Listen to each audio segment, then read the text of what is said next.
We interrupt this program to bring you an important Wayfair message. Wayfair's got style tips for every home. This is Styles McKenzie helping you make those rooms sing. Today's style tip. When it comes to making a statement, treat bold patterns like neutrals. Go wild, like an untamed animal print area rug under a rustic farmhouse table from Wayfair.com. Arr, fierce. This has been your Wayfair style tip to keep those interiors superior. Wayfair, every style, every home.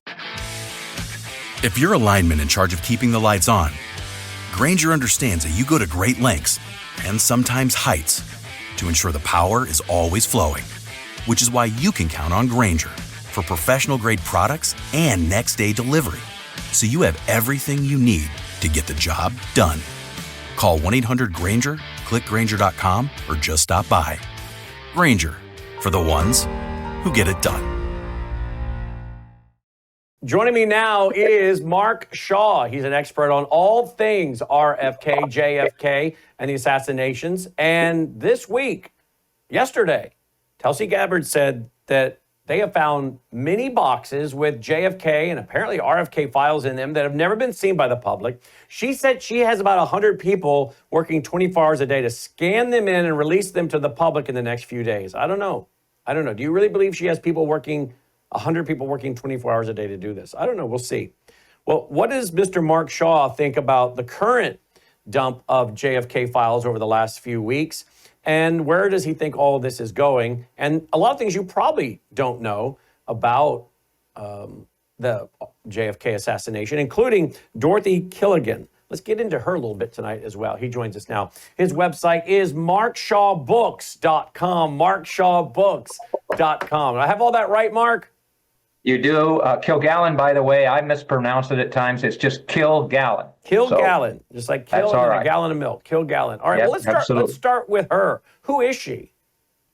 Well, it's interesting, Branton. I'm a historian, former criminal defense lawyer, but turned historian and the author of a bunch of books, 30-some by now, the last 6 being focused on the JFK assassination. And I was privileged, starting with the 4th book, to learn about Dorothy Kilgallen. Now, many of your listeners, if they're up in the age group where I am, I just turned 80, will remember Dorothy. Okay, I'm going to stop you right there. I don't know what you're taking, but I would have never guessed you were 80. Well, wow. That's very nice of you, and I appreciate that, but I'm a very blessed man. I've lived longer than I ever thought possible. When I grew up, 50 was old. I know. I feel it now at 56 in a couple weeks, but 80, you don't look 80, my friend. Absolutely. We were with a woman the other day that's 102, and she said she couldn't stay too long at lunch because she had to drive up to Lake Tahoe from San Francisco. So there you go. 102. Anyway. By the way, can you show his website? My computer button's not working, Caleb. I just pushed computer and it didn't work. But I'd like to show his website real quick and all of his books. There they all are. That's me right there, and there's the books. markshawbooks.com. All right, I'm sorry. Keep going. That's okay. So anyway, I was very fortunate. I'm a person, as a criminal defense lawyer, former criminal defense lawyer, I look at motive. And when I began to look into the JFK assassination, I came across this woman named Dorothy Kilgallen. Now, for people who are up in age like me, they will most remember her for being a panelist on a show called What's My Line, which was on CBS every Sunday night live from New York at 10 o'clock. More than 10 million people watch that show every week. And Dorothy was they would call her kind of the prosecutor on the group, on the panel, because she would look into the oddball occupations by a lot of those people that came on there. But most of all, she got her reputation as a trusted, revered, heralded journalist for the New York Journal-American, which was a big-time newspaper in the 1950s and 60s. And she covered then a lot of the main trials at the time. You'll remember the Dr. Sam Shepard case, for instance, which became The Fugitive film. And she actually was able to assist with Dr. Shepard getting a reprieve from a life sentence by some evidence she uncovered. And I think we're about to show her, by the way, on here, the screen. Okay, yeah, you can show her there. She is right there. You betcha. Excellent work. And she also covered the Charles Lindbergh baby kidnapping case, Lenny Bruce's case, a lot of those cases, and she got her reputation based on all of that. But to just get right to the point, one of her best friends, and I suppose a lot of people would say this, one of her best friends, that's Arlene Francis, was one of the other panelists, but Dorothy's over there at the left-hand side. So anyway, she was a very close friend of John F. Kennedy's. She had met him at some of the watering holes when he was a senator in Manhattan, and then he was at her home for several parties that went on. Jackie was there, and so on and so forth. And this is most important, really, because they were friends to the extent that the president invited Dorothy and her son, who was in the 3rd grade, to the White House. And while they were there, he made a big fuss over the little boy's letters he'd brought from his 3rd grade class, gave him a PT 109 pin, and so on and so forth. So when Dorothy found out that JFK had died, she wrote one of the first columns, and we'll talk about some of her columns. And that was, what I remember is a tall man stooping over a little boy, praising him for the letters he brought from his 3rd grade class. This is the man who was assassinated in Dallas. And so what did Dorothy do? Well, she got permission from her newspaper, and she took off, and she went to Dallas, Texas. Now, here's where I differ, and all of the other people who say there are experts about the JFK assassination. None of us were there at all. But Dorothy Kilgallen was there. And we know because we have footage on NBC of her being in Dealey Plaza. She interviewed Jesse Curry, the Dallas police chief. And then she was at the Jack Ruby trial. For people who don't remember, Jack Ruby is the one who shot and killed Lee Harvey Oswald, who was suspected, and we'll talk about the new records, what it says about those, suspected of killing Lee Harvey Oswald, Ruby was. So she went to the Jack Ruby trial. She sat in the first row. She and Ruby made eye contact. And yeah, household name, that's right. Tenacious reporting and so on and so forth. She was the real deal. So anyway, she was at the Ruby trial, right in the front row, and she and Ruby met, and then she was the only reporter to have interviewed Brannon, Jack Ruby, out of 400 reporters there. And she went on then to investigate the JFK assassination, and unfortunately then she got too close to the truth, and we can talk about her death in 1965. But Dorothy is, in my opinion, and I was fortunate to use a lot of her research and then put that forward with what I was able to find in the books, because she is the most credible reporter to have ever covered the assassination. Well, I've read parts of her story, and it's quite chilling. Now, you say that she was in Dealey Plaza the day that President Kennedy was shot? No, but within 3 or 4 days of when he was shot. And the thing that is interesting there, because it will connect with the new records and the testimony at the hearing that the task force has on the assassinations. She interviewed Jess Curry. There I go. There was Mark right there on the screen, by the way, guys. You just saw that. There you go. And then that was Dorothy with Melvin Belli, who was Dorothy Jack Ruby's attorney. But she found out from Curry, this is the police chief, when he heard the shots, where did he look? He looked at the overpass and the grassy knoll. He never looked at the book depository where Oswald supposedly shot the president. And if you want to use that as a segue to get into what these new records and what the testimony shows at the first hearing, this might be a good point to do that. Let's do that, absolutely. So they had this hearing. So you are saying there was some good stuff, Mark, that came out of the recent dump? Yeah. The biggest problem, though, is a little bit what you were saying about Gabbard, if that's her, if I pronounce her name right. Kelsey Gabbard. She says she's finding boxes of records. And in fact, I think it was well-intentioned when these records were released. The president was very excited about it and everything. But frankly, I think most people would agree it was pretty much a disaster. They hurried it too much. So not only did they leave out about 2,400 FBI documents that were never given to the archives, which need to be released, but also they forgot to redact some of the phone numbers of people that lived in the 60s. They forgot to redact Social Security numbers. Oh, wow. We were promised that these new records would not have any black marks across the testimony or the evidence, and they were there. But I hope that Gabbard and others now will start to release the rest of the documents. But here's the rub of what happened. At the task force hearing, and I had a conversation with Representative Anna Paulina Luna of Florida, Yep. who is the chairwoman there, the day before that hearing. And I talked to her about my evidence and what I was able to show through Dorothy Kilgallen, and we can talk about that in a little bit. But I told her what that was all about, and I said in a letter to her, I would like to offer my research to your task force because I think it will give you another alternative in terms of all this CIA and Oswald alone material. And she said, yes, Mark, that sounds good. And when we have a new hearing, we'll get in touch with you. So I appreciated that. So what did they find? Well, they found out several things, and people should go to YouTube because they can watch a lot of parts of that hearing. One of the experts was Jefferson Morley, who's an author and has a podcast and so on and so forth. And he basically broke it down. And this is what should shock you and certainly shock me, although this is exactly what Dorothy Kilgallen believed from the first column she wrote. The Oswald file must not close.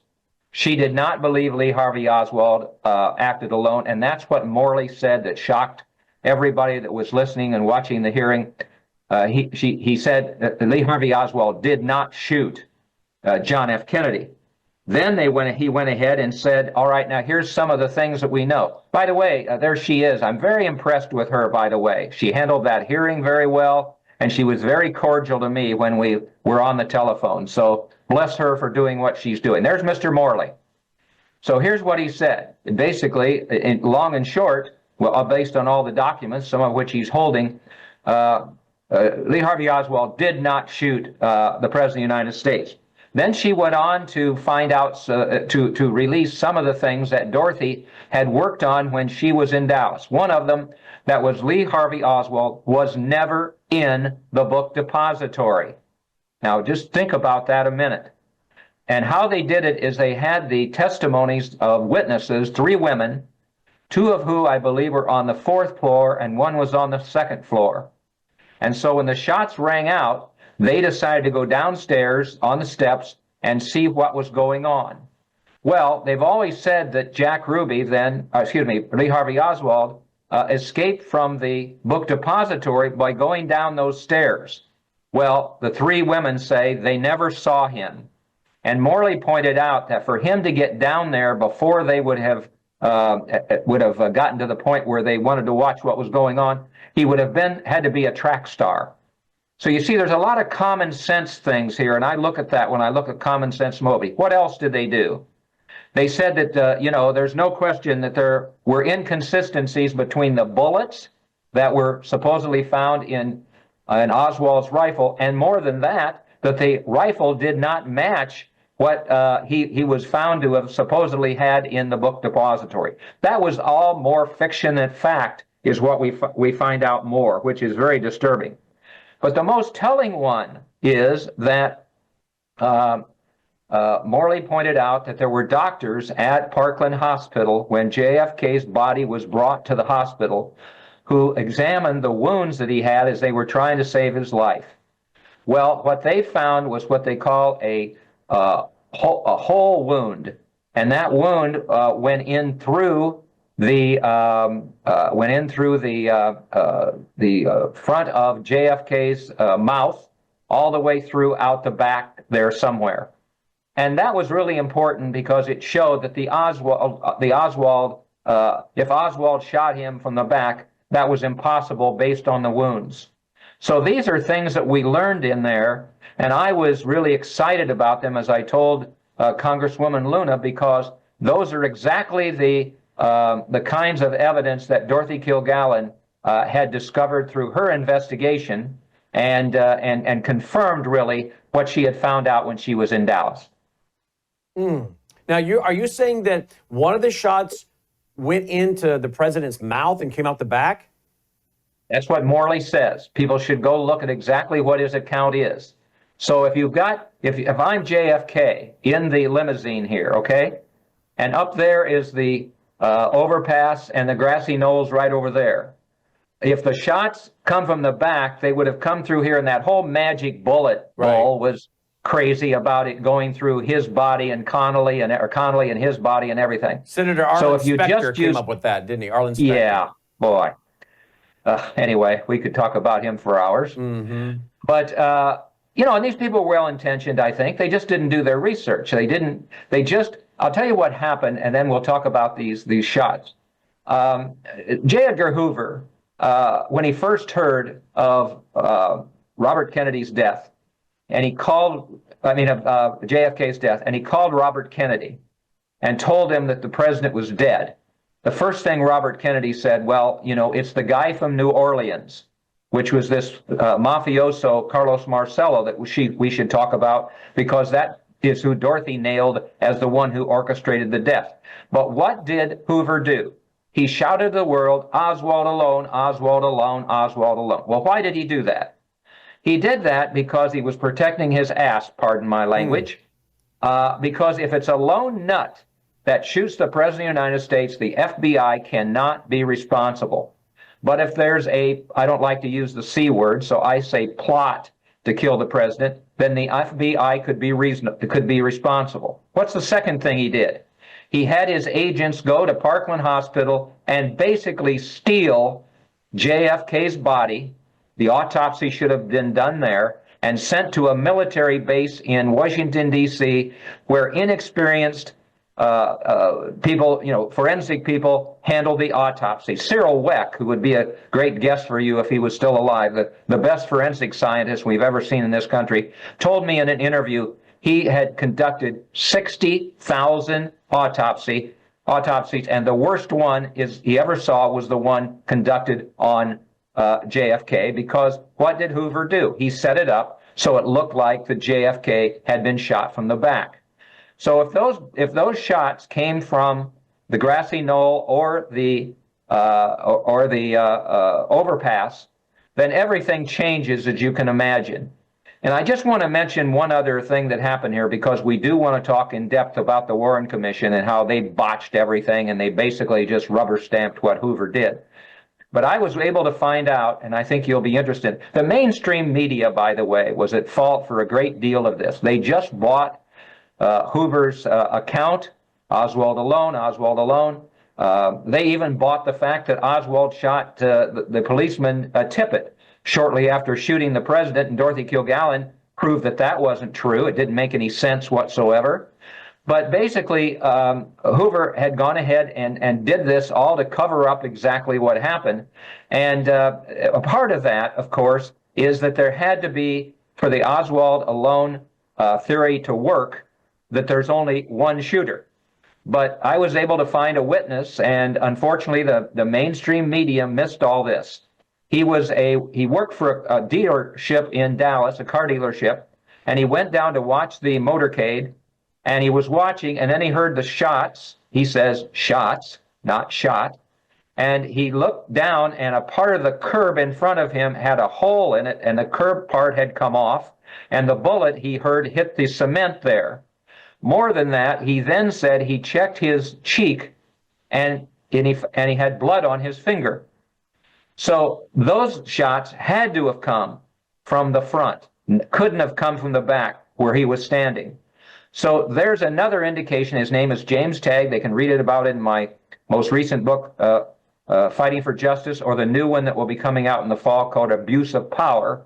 And basically, those accounts, and especially what Curry said, and especially what the women at the depository said, completely obliterate, as Jefferson Morley said, any possibility that Lee Harvey Oswald either shot the president or acted alone, of course. I want to bring up a story here real quick, and that is Robert Knudsen. Robert Knudsen was a White House photographer. There's an article on him. And he worked on the White House photography staff for 5 administrations: Truman, Eisenhower, Kennedy, Johnson, and Nixon. And he took some of the first photographs of John F. Kennedy John F. Kennedy's son, John Jr., walking into the Oval Office at the age of 18 months in May of 62, says this article. And I know the author that wrote this article, but I've interviewed him. And what's very interesting, Mark, is that I had the opportunity to visit in person, face to face, with Robert Knudsen's son. I want to write this down. And his son told me to my face that his dad would take him to the White House sometimes on the weekends. Oh, wow. And he was a little boy growing up with all this going on. And he said that his father had been a naval officer, and to be on a boat, the president had to have a current or former naval officer with him. So he said, because my father had been in the Navy and was a White House photographer, he could fulfill both those roles, which would mean the crowd could be smaller, entourage traveling with the president. Oh, yeah. So he said, a lot of the pictures you see of President Kennedy on the water or in a boat, my dad took those. Now, anyone that types in Robert Knudsen, Knudsen, photographs, will see that he took a lot of photographs. Even I think he took some photographs of the home that Jackie bought in Virginia that I think was going to be their home after he got out of the White House. And she was already and he took a lot of those photographs. I found them online a couple of years ago. She was already starting to set up a home for them post-presidency. But he told me to my face that his father was called in, and he details some of this. You can go look his name, you look him up, and Robert is giving some testimony. I think his mother also did too, as well, at one time, that he was called away. He was called away at night, and he left, and he didn't come back for quite some time, his father. And he's told me that his father was summoned to the, military hospital there, where they brought the president's body, which would have been, what hospital was that again? Where I've forgotten the name, but yeah. You know what I'm talking about. It's a military hospital. Military hospital, yeah. Autopsy. Yeah. Walter Reed, was it? I don't think so. I think this was... I'll look it up. I'll look it up while you talk. So they summoned him there, and he told me my father walked in, saw the president's body, and took lots of photographs. And he said, my father told me that he saw steel rods going through the president's brain, going two different directions. Which he said means you got bullets coming from two different directions. Nice. And he said that my father took the out film, put it in those little black cases, handed it to men in the room who said, we want that. He said they were wearing dark suits, and he says my father did not know if they were FBI, Secret Service, who they were. He handed them those. He said those photographs have never been seen. He told me his father had been called to testify before the Warren Commission. He said his testimony is not in the Warren Commission. And he said that my father went in for surgery and didn't come back out alive. The word on this here is, in his obituary, was that he, I guess, died of a heart attack or something heart-related. Of course, we know how those things can go, right? But he told me his dad went in and did not come out alive. Now, I'm just telling you his story as he told me directly to my face, standing in Northern Virginia at a mutual friend's home.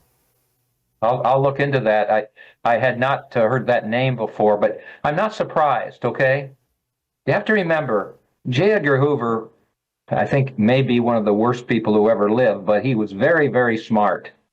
And he was not about to let any other investigation. Well, let's just talk about that. The state of Texas, the Attorney General, wanted to do an investigation of JFK's death. That's where it should have taken place. Congress also had several members who wanted the Congress to do the investigation.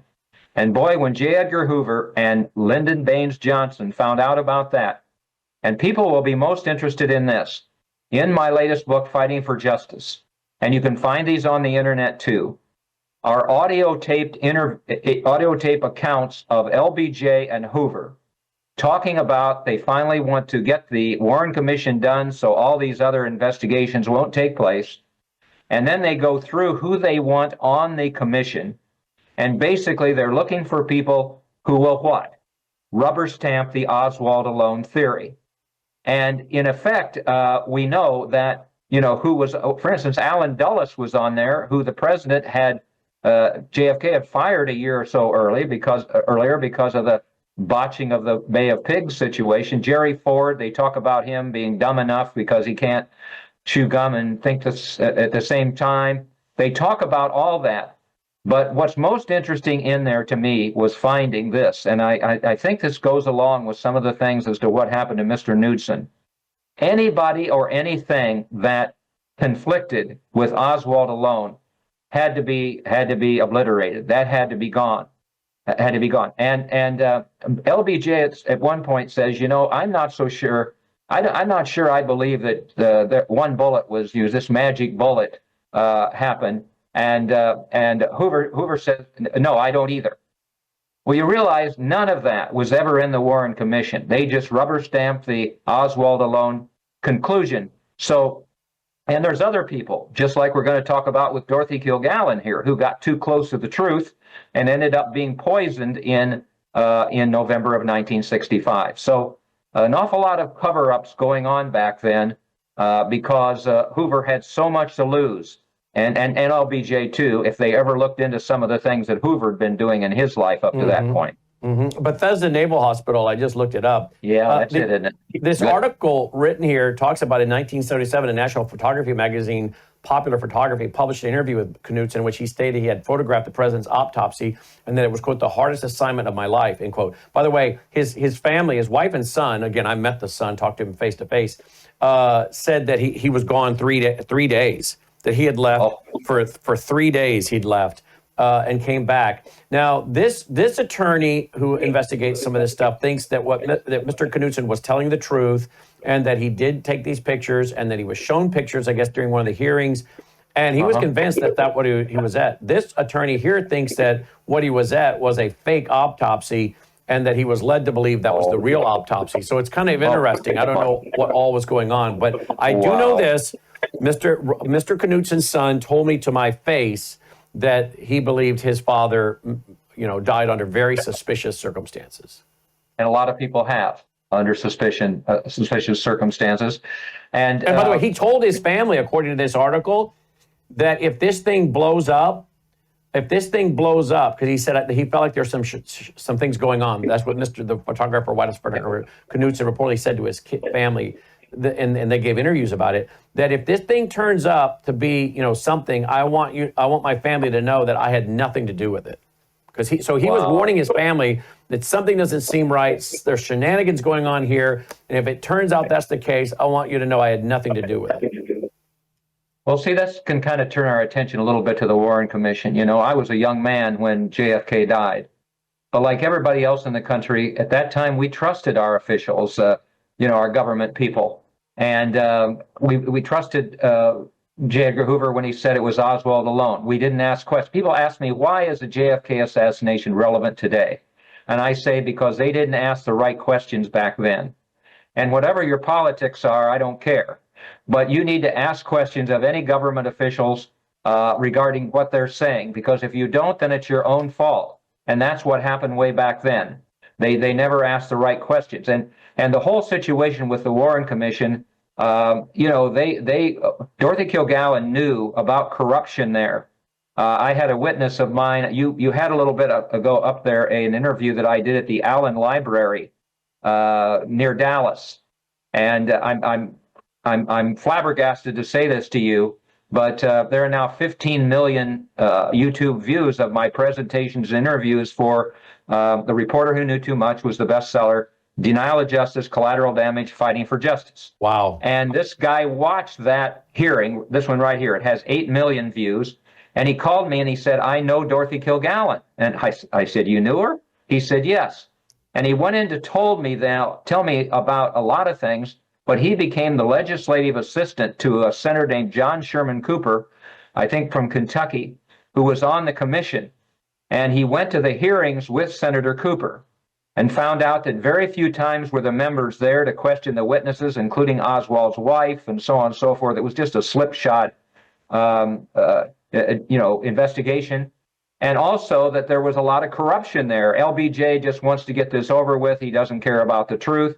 And this one, which is so important because, as I said, Dorothy Kilgallen started focusing never on Lee Harvey Oswald but on Jack Ruby. And one of the things that Mr. Wolf, who I talked to that watched that video, said is that the commission knew about Jack Ruby's connections to organized crime, but they never did anything about it.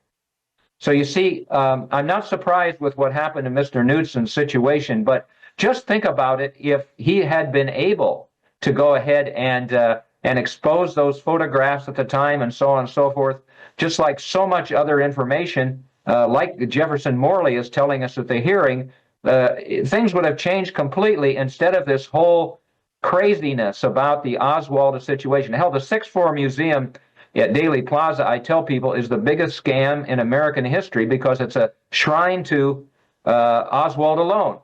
But this news that we're getting, and I hope we get some more from Gabbard with regard to the records she finds, will make a great difference. But Dorothy Kilgallen basically had been able to track down exactly what happened. That's one of the first. I mean, look at that. November 29th. This is his presentation. Oh, yes. These are his same slides. Day that the Warren Commission was convened. Wow. And then she wrote other ones. Some of them were just, she was always questioning what was going on. Nervous Ruby feels breaking point is near. Still live topic. It's the tragedy we cannot forget and we must investigate. DA to link Ruby to Oswald. Why did Oswald risk all by shooting the cop? A personal reaction to the Warren Commission. She wrote all of these. And obviously those people on the Warren Commission, Hoover, LBJ, Earl Warren, all of them knew that Dorothy Kilgallen was really questioning what had happened. And here was the death knell to why she died in 1965 that we should talk about. Okay.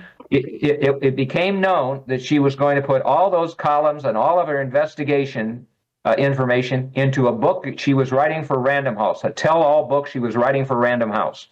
And we have proof of that because if you go back to watch What's My Line, Bennett Cerf is on that panel, and he was the founder and publisher of Random House, and he made a deal with her to write this book. Well, as you can imagine, anybody who had tried to cover up, were involved or had to cover up with the assassination, could not let that book be published. Now, we don't know what was in her JFK assassination files.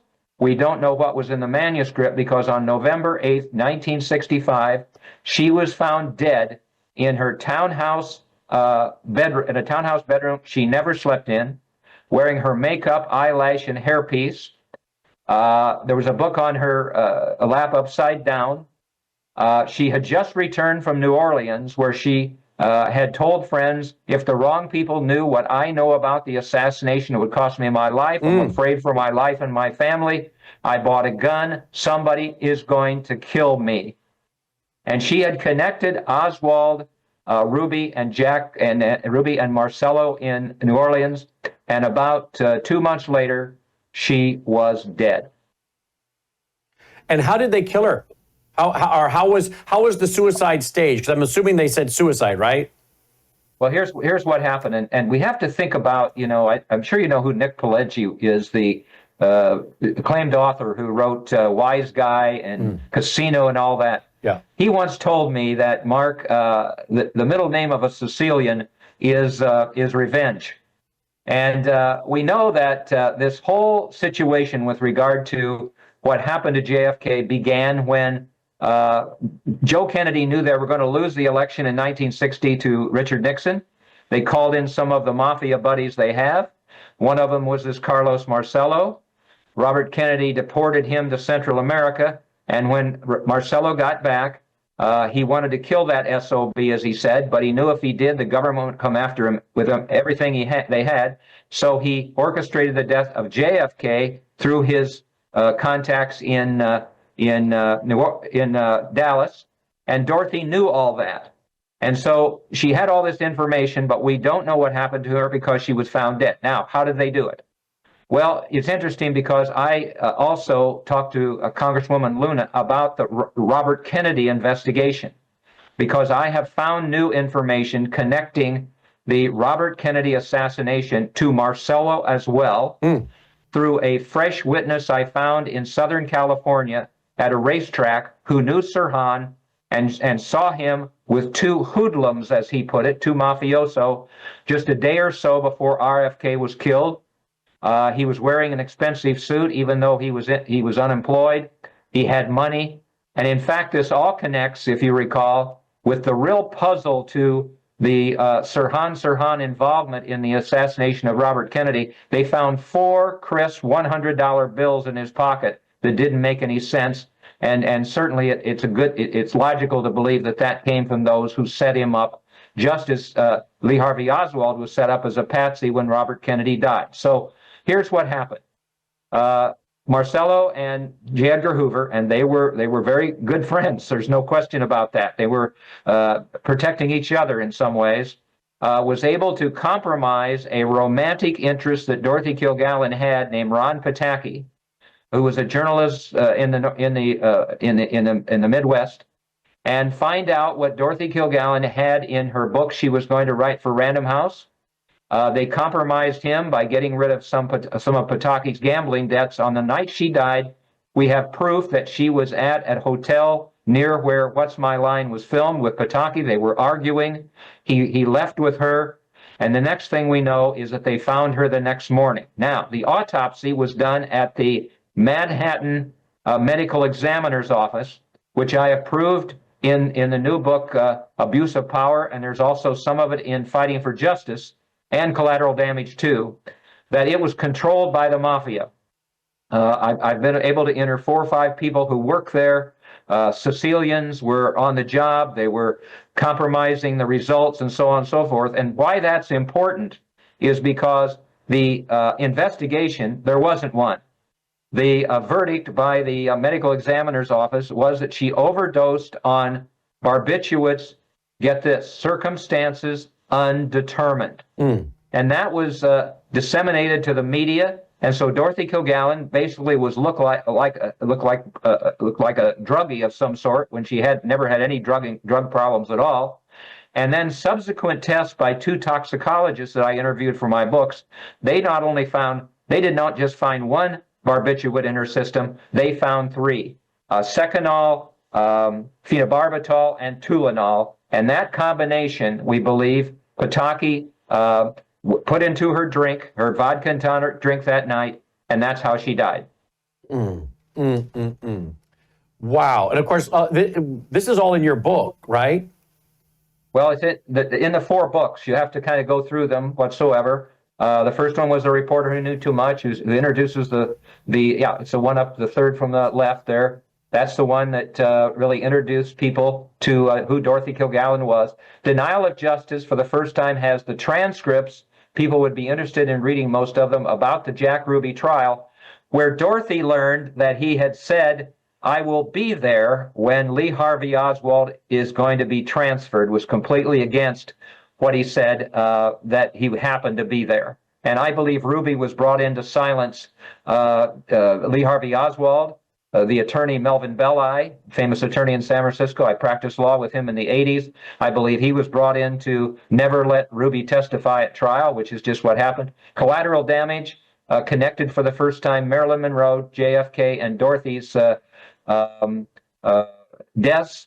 And then, Fighting for Justice, I really got into exactly, that's the one on the right-hand side at the top. That's the one where I got into the Warren Commission corruption. And now, of course, people don't talk about the next commission that was put together in the 70s that ended up saying that there was clearly a conspiracy to kill the President Kennedy.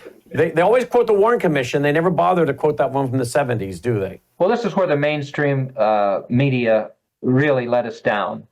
The House Select Committee on Assassinations, people don't know this, but they found out there was a plot to kill the president, and it probably was Carlos Marcello. But see, we never heard about that. The Church Committee was next. Senator Frank Church, you might remember, I think Idaho or Montana. Idaho. They did quite an investigation, and basically couldn't come up with any result other than there was a plot. And this is what's so disturbing to me. I found a 1965, I believe it is, and the title to it was Inquiry by CBS News. And I don't have a lot of faith in them or a lot of the news that comes from that side of the stage. But basically, they did this huge promoted Eric Sevareid, Walter Cronkite, all of the big names. They did this extensive supposed investigation of the JFK assassination. People can go up on YouTube and watch the 3 parts, and they came up with the fact that the Warren Commission was right. I mean, were they tone deaf, blind, whatever? I mean, it was obviously a situation where it was cover up through the Warren Commission, but the mainstream media really let us down. And Dorothy Kilgallen, in fact, her columns were kind of ignored at that particular time, when she really was the most credible source for what happened to JFK. Now, were her files missing? Were there things missing that she had? I'm sorry, I forgot to say that. When she died, her JFK assassination files were missing, and her manuscript book notes were missing as well.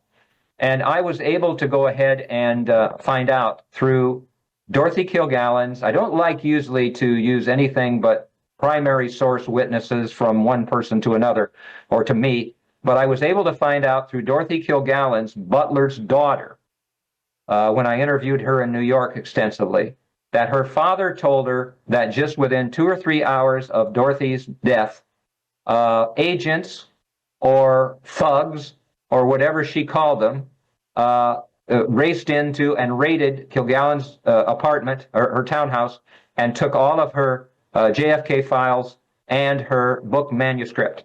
We have not ever been able to find that. I've tried to do that.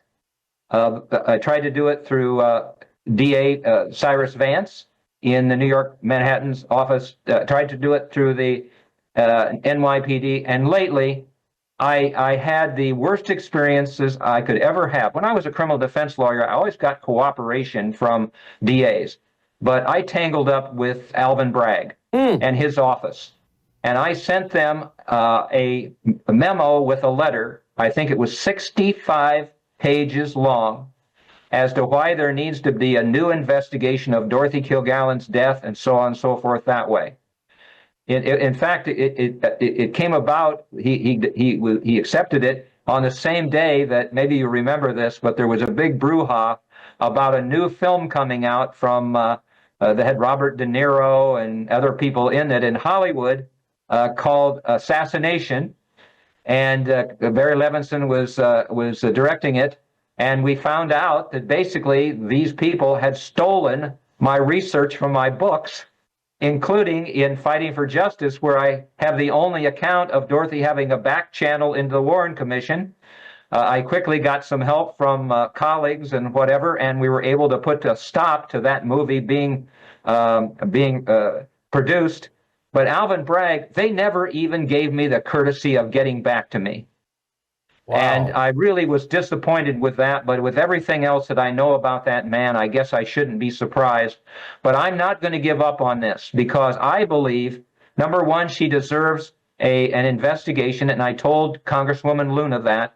And second, I think those files and the manuscript are still out there somewhere. I tried the FBI files. I never even heard back from them either, but I'm not going to stop trying to get Dorothy the justice she deserves and find those files and that manuscript. So you think that perhaps they could be found in these Tulsi Gabbard documents? Because she said there's several boxes. They have been, they're decades old. They've never been scanned.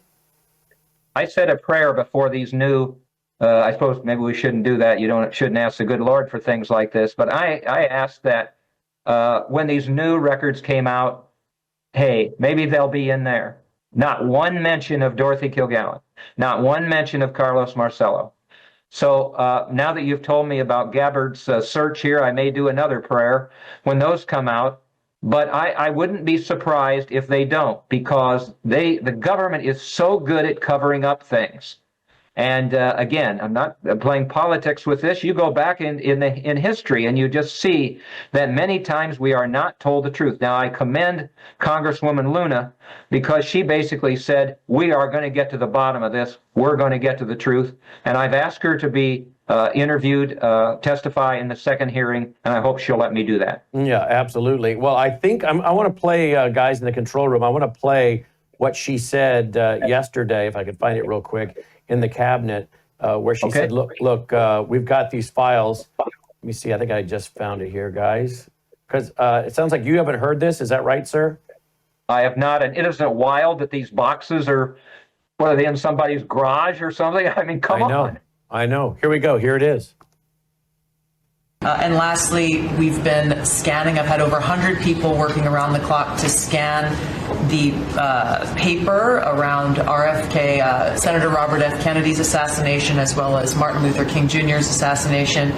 These have been sitting in boxes in storage for decades. They have never been scanned or seen before. We'll have those ready to release here within the next few days. That's great. Bobby, how do you feel about that? That's hitting, I'm very gratified to hear. That's hitting close to home, isn't it? No When you think, I'm thinking about Bobby when that statement's made. I'm very grateful to you, Mr. Very grateful to you. Thoughts on that, Mark? What are your thoughts on what you just heard? Well, we all just want the truth. We all want to know what happened. And Dorothy Kilgallen deserves to have all of those records looked through to see if there's anything in there and a new investigation and all of that. So I commend these people because we've never, let's face it, we've never gotten this kind of cooperation. But I know, and it was talked about at the hearing a little bit, there's 2,400 FBI documents that were never given to the National Archives. And I was able to find, just through some of my research, one thing in there that needs to be exposed, and that is a confession by Carlos Marcello in 1978, I believe, or maybe 86, while he was in prison, when he trusted a fellow inmate, and they have a recording of this. I'm glad JFK is dead. I wish I could have done it myself, but I'm glad I was able to get him killed. Something like that. See, that needs to be exposed, and it hasn't been heard before. Perhaps that will be in these documents that Gabbard is going to get. I hope so. What do you make of the reports that Oswald was somehow connected to some lady involved in vaccines or investigating vaccines and tied to cancer and her murder? Do you know what I'm talking about, the story I'm talking about? Is that Mary, what's her name? Pinchot? I Meyer? think so. Yes, I think that's it. Well, there's another great mystery for you. I guess I'm the champion of true crime murder mysteries. But the only thing that bothered me about the hearing was an awful lot of speculation. It could have been the FBI, it could have been the mob, it could have been this, it could have been that. You don't have to do that. There's a straight line between what Dorothy was able to research and find and put in her columns and everything. But this woman was a remarkable woman. And yes, it was another one of JFK's philanderings. But she was a little older than most of them. I think quite a bit older than most of them, if I remember. And a very smart and respected woman. And they believed, at least, that she had gotten hold of some documents, CIA documents, she shouldn't have had. And if you remember, it was a very suspicious death because they found her, somebody shot her down by the canal there, not too far from the White House. And they arrested somebody right away in typical Hoover fashion, but they finally figured out it couldn't have been him. That has never been solved as to what happened. And so, yes, there is that speculation out there that she was the mistress who knew too much, just like Dorothy Kilgallen was the reporter who knew too much. People have asked me to investigate that case, and I have to say I would do it in a minute. But there's been so many investigations, and nobody has really been able to figure out exactly what happened, because just like happened with Dorothy Kilgallen's situation, any evidence that is really practical with regard to Pinchot somehow or another is hidden from us. Have you ever been threatened or warned or told, hey, back off? Yes, I do get some very strange emails, If you frankly. want to study relationships... You do? Yes, I do. I get strange, especially I haven't been very friendly to the Kennedy family. Not John, certainly not Ted, and Bobby Kennedy. Frankly, because I believe that Bobby Kennedy is, I will say this, and I hope I'll probably get some more emails that people don't like it, but I think Bobby Kennedy's actions to have deported Carlos Marcello, double-crossed him and the other mafioso by doing that, and when he got back in the country, then charging with racketeering, really is the trigger point, if you think about it. That's probably not a good phrase, but trigger point to JFK's death, to Dorothy Kilgallen's, frankly, also Marilyn Monroe, which I've proven in my books, and Bobby Kennedy's own assassination in 1968. His actions were well thought out. He hated the mafia. He wanted to get rid of them. But I just want to tell you just a quick story so you'll know what you cannot do. When I was a correspondent for Good Morning America for 2 or 3 years in the 70s, they sent me to Philadelphia to interview the lawyer for Angelo Bruno, who was the king mafioso in Philadelphia, about them infiltrating the Atlantic City gambling operation. I went to Philadelphia. I interviewed this guy. I was shocked at what he told us because, you know, they have the omerta swearing where you never talk about these kind of things. Well, they played that the next morning on Good Morning America. It was a huge hit. And the host at that time was David Hartman. Oh, yeah. And he called me and said, Mark, are you still there? I said, yeah, in Philadelphia. Go see if you can interview him again. So I got on the phone. I called this gentleman's, I always get a chill when I say this. I called his office, and this woman answered. It was dead silence, and then I could tell she was crying. I said, are you okay? She said, well, Mr. Shaw, I guess you don't know. This morning when my boss started his car, it blew him up. Whoa. So you can't mess around with those guys.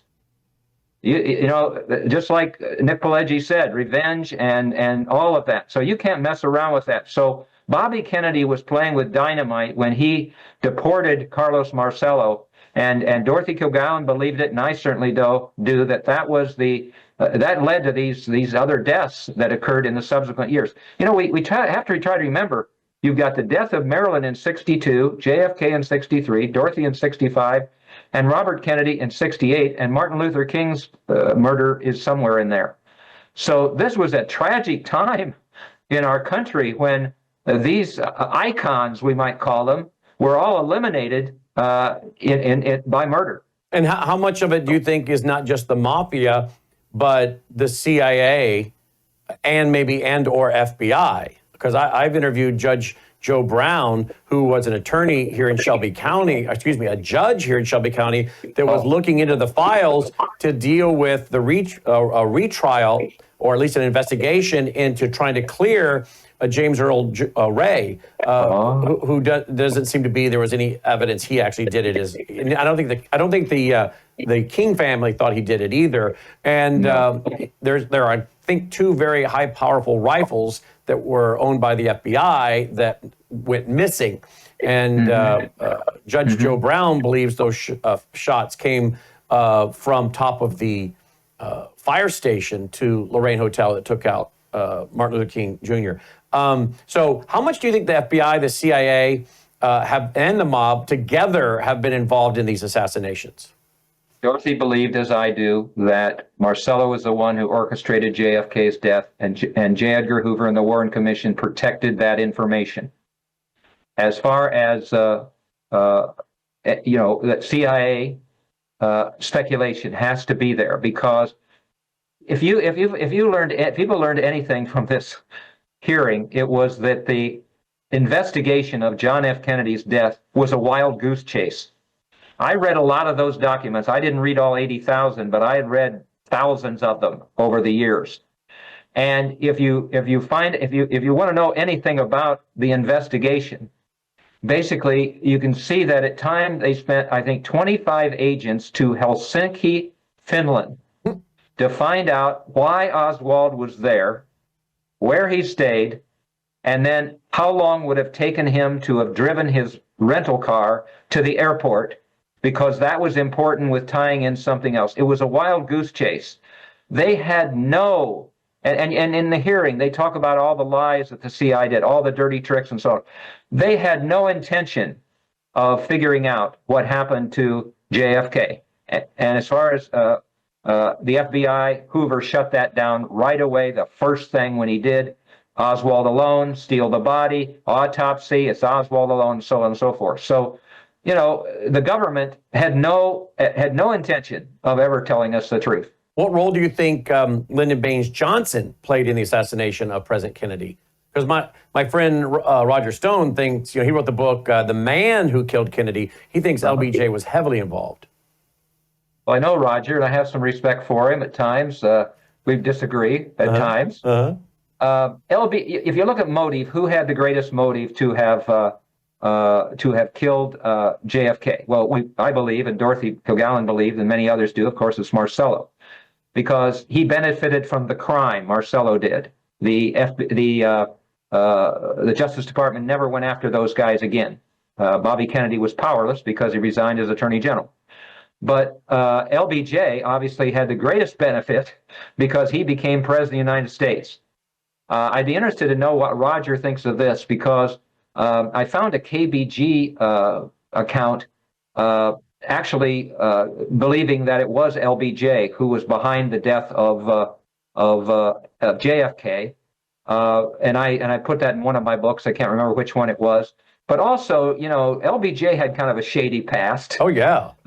What was it, Billy Saul Estes and others? And oh, yeah, he was being investigated. Roger reports in his book that Bobby and JFK agreed that they weren't putting LBJ back on the ticket. He was under investigation. He may have even found himself going to jail. That's right.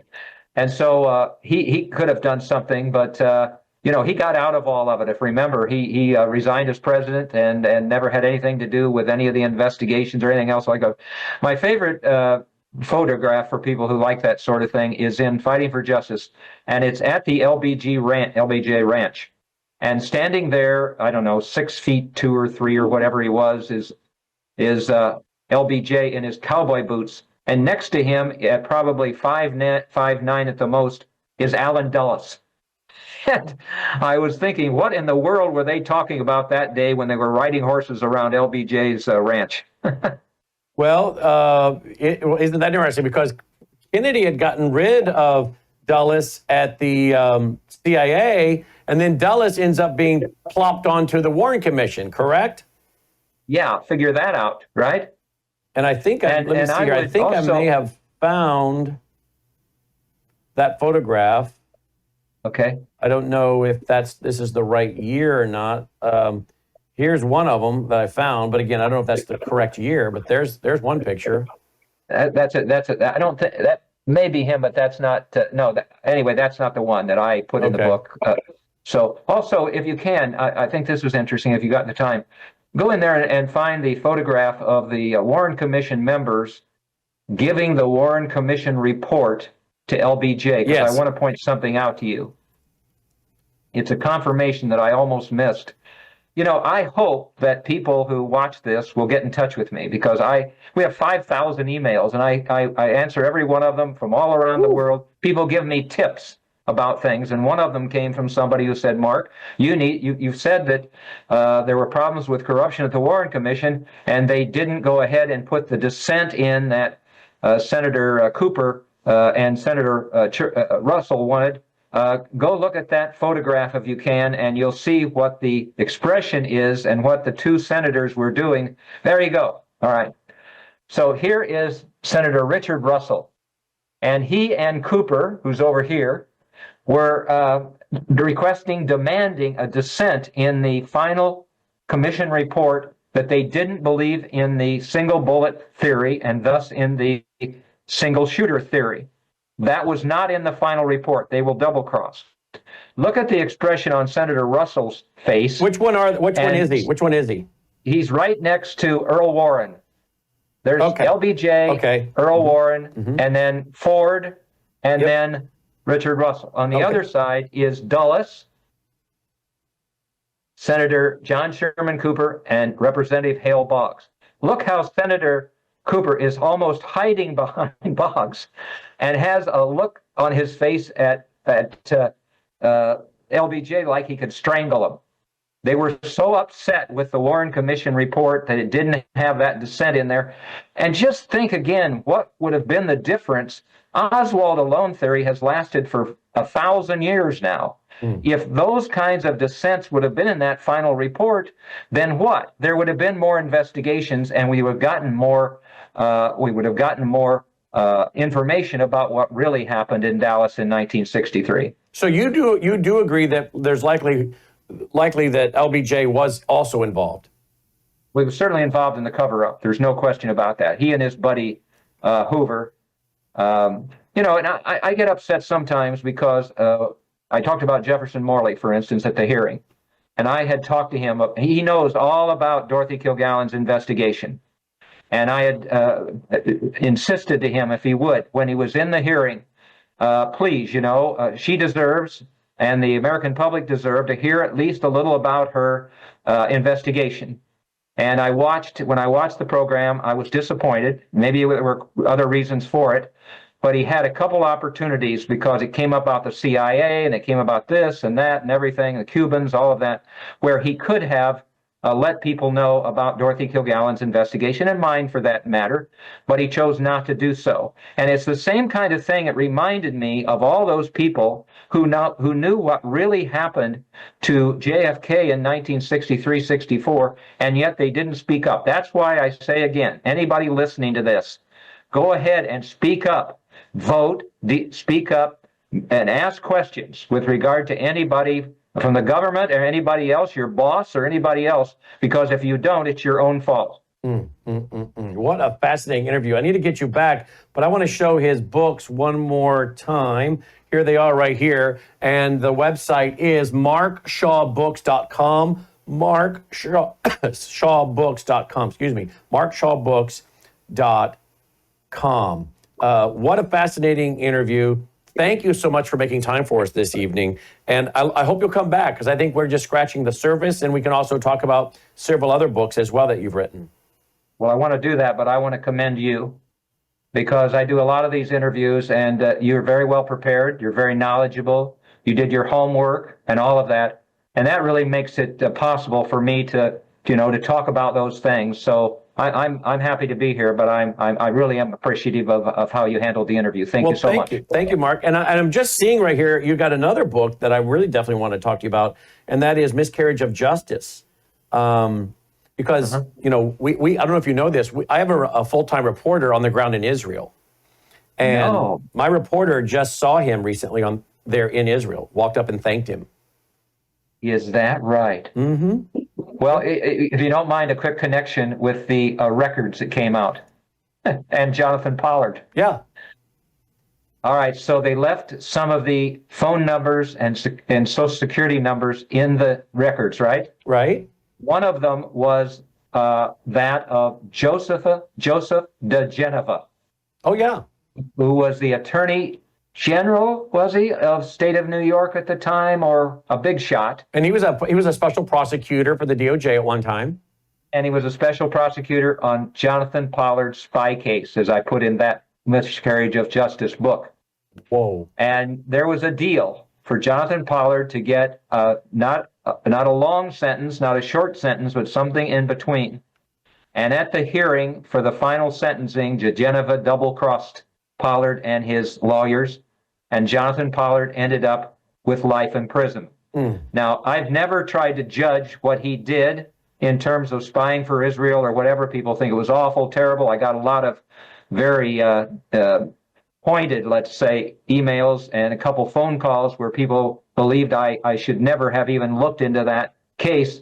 But I was pleased finally that he was released. And that's quite an interesting situation that your reporter over there ran into Jonathan Pollard. That's very, very interesting. Meant to be. Yeah, walked up to him, thanked him for his stand. And, of course, our reporter, being Israeli, was talking to us here in America. It's like, I know that this may go the wrong way with some Americans, but, he said, this is how I feel about him. And so, yeah, it's a very interesting story. So we should probably have you back on that and a couple other stories as well. Thank you again, Mr. Shaw, for your time. Thank you, sir. You're a good man. You Thank too. Thank you, sir. Mark Shaw. What a fascinating interview, folks. Check out markshawbooks.com. markshawbooks.com. There they are. He's written several books that I didn't know he had written on topics I didn't know he'd written about. So I definitely need to get him back to talk about a few of these. Absolutely fascinating, and appreciate his time this evening.